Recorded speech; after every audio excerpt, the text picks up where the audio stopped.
To whatever airport you fly, each and every follow the same rules to name its runways for communication between pilots and air traffic control. If you've ever been to Schiphol in the Netherlands, you may know the Polderbaan, famous for its long taxi times. But nonetheless, when pilots request takeoff clearance, they won't call it the Polderbaan, but rather 36 left. So what are these rules and how do they work? Let's talk aviation.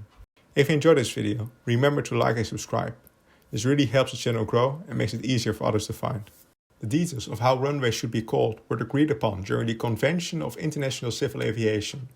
This convention was organized by the UN organization responsible for civil aviation, the International Civil Aviation Organization, or ICAO for short. In Annex 14, they lay out the standards for everything that has to do with airports, and thus they define how runways should be called. The document prescribes that each runway should have a 2-digit number, possibly followed by a single letter. First, let's take a look at the numbers. They aren't chosen at random, but rather have a specific meaning. They indicate the direction of the runway relative to the magnetic North Pole. Direction is first rounded to the closest tenth, and then the last zero is dropped. So if your compass indicates a course of 178 degrees, the runway will have designator 18, or 18. If you end up with a single number, just add a 0 at the front. So runway 1 would become 01. Furthermore, it's standard practice to use 36 rather than 00 to indicate a runway that's pointed towards the magnetic North Pole.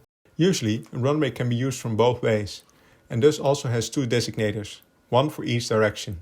In the example where we had runway 18, if we would be standing on the other side, we would have runway 36.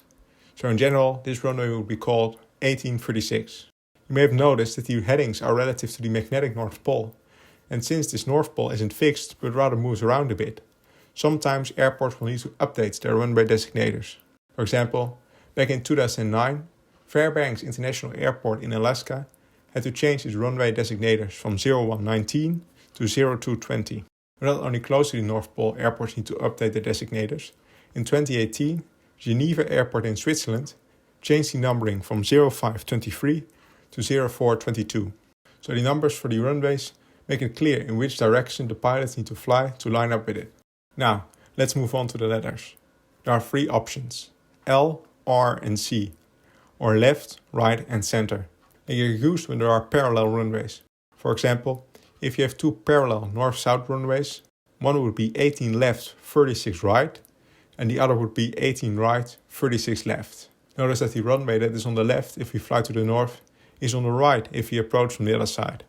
If there are 3 parallel runways, the outer 2 will keep the names just like in the previous example, and the middle runway, or center runway, will get the designator 18 center, 36 center. But what happens if we have 4 or more parallel runways?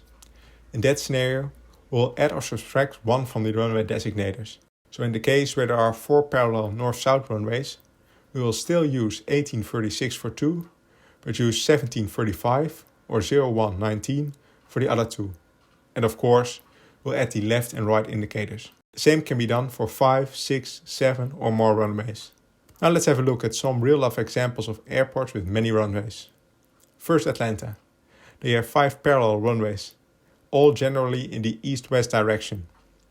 The top 2 are 0826 left and right, then there is the 0927 pair, and the 5th and newest runway is 1028.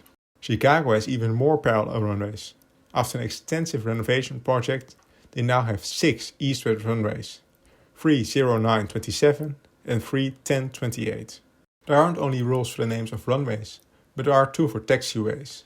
Taxiways need to have a designator that starts with 1 or more letters, possibly followed by a number. So just the other way around from a runway that starts with a number and possibly a letter at the end. Furthermore, it's not advised to use the letters I, O or X, as they might be confused with the 1, 0 or the close marking. So there you have it, the rules and regulations for runway and taxiway designators. Thanks to these rules, pilots can fly all over the world and expect the same structure for runways and taxiways. The number plus letter for runways and the letter plus number for taxiways make it easier to distinguish the 2. Did you know this was how runways are named and how the direction of the runway is already included in the designator? If you would have the power to do so, would you change anything about the system? And if so, what would you change? Let me know in the comments below. Thank you for watching, and please consider subscribing to Let's Talk Aviation.